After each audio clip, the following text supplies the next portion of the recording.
Hey, this is Coyote, and today I'll be making a commentary video for the first time after years of talking about making one.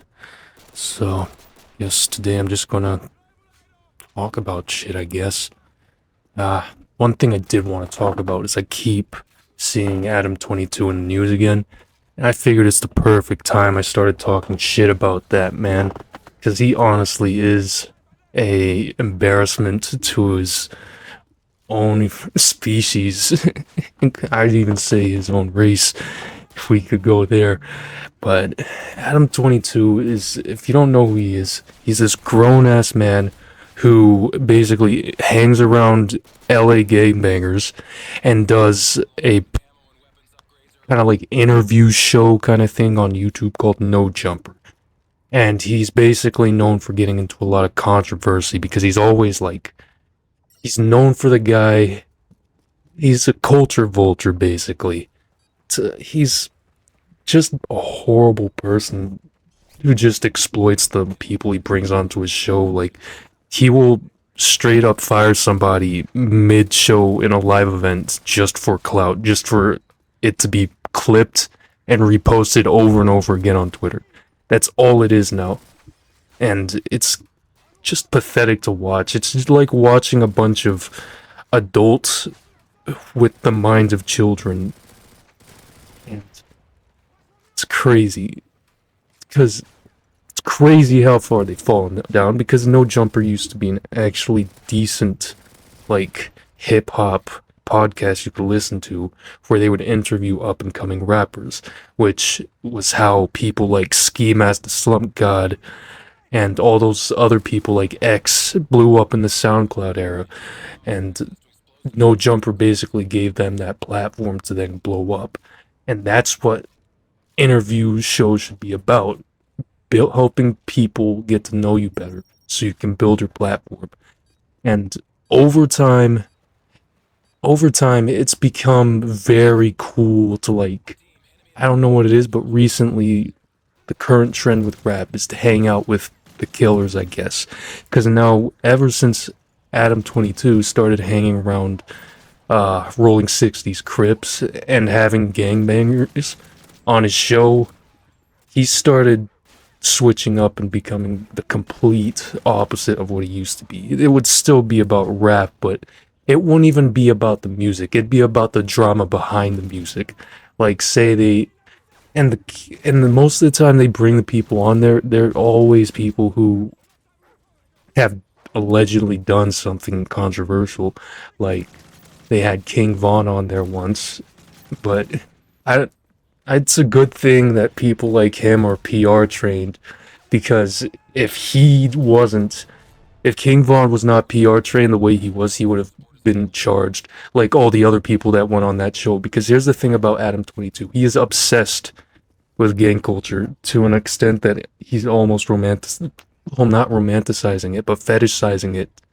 Because every time you'll have a rapper come up on his show, it'll be his hosts asking about his music. But Adam's over here, he's just asking them questions like, how did it feel when Woo Woo shot your friend? And it's like, that's not the kind of question you ask, because one, that's a provocative question where that kid will say how he really feels online, and where thousands of people will see it, and you, Adam, are going to be at home in your little LA penthouse or whatever, counting the money, while this kid has to go back with his eyes in the back of his head now because he just said something that provoked his rivals, because you baited him into saying some shit like that. That's not what you do in an interview. That is not even an interview. It's just straight up interrogating and straight up being the police. Like,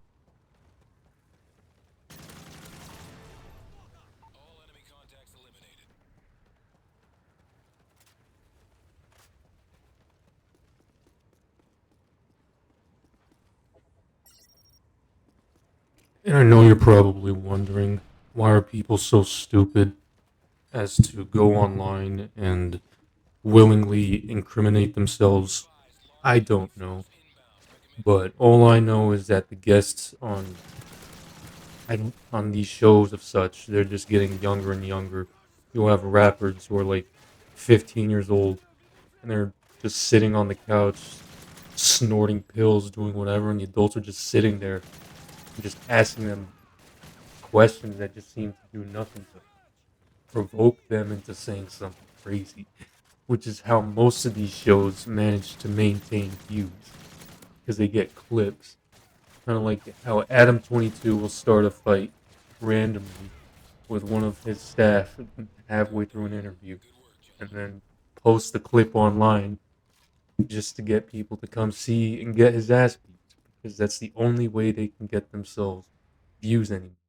They would rather be known than respected by humiliating themselves for the sake of views. This man even went as far as to let other people sleep with his wife. And now that's crazy. That's just crazy. And the fact that he was proud of it. I don't know how any man would be proud of something like that, but I guess it's to each their own. All I got to say is Adam22, Adam16, whatever you want to call him, he's, along with all those other interviewers, they're all just vultures. They don't care about the culture, they don't care about the music. All they care about is the money in their pockets and the clout they get from interviewing kids who aren't even old enough to buy a beer yet. I guess to wrap up my little rant here, I guess all I have to say is Adam22 slash Adam16, whatever you want to call him, he's a vulture along with all these other interviewers because they enable the behavior that puts these people's lives at risks. And there have been multiple cases where people who have gone on the podcast with Adam22 and they've either ended up in jail or dead because of something they said on the podcast. Of course, Adam22 doesn't have to deal with any of the consequences because he's happily counting the money that he made. He got what he wanted from the interview, and now he doesn't have to worry about you. He's not going to help you once he screws you over. And that's why these interviewers, along with other news media, specifically the paparazzi, are vultures and should be cleared of. But yeah, that's my rant. Fuck paparazzi, fuck no jumper. Peace.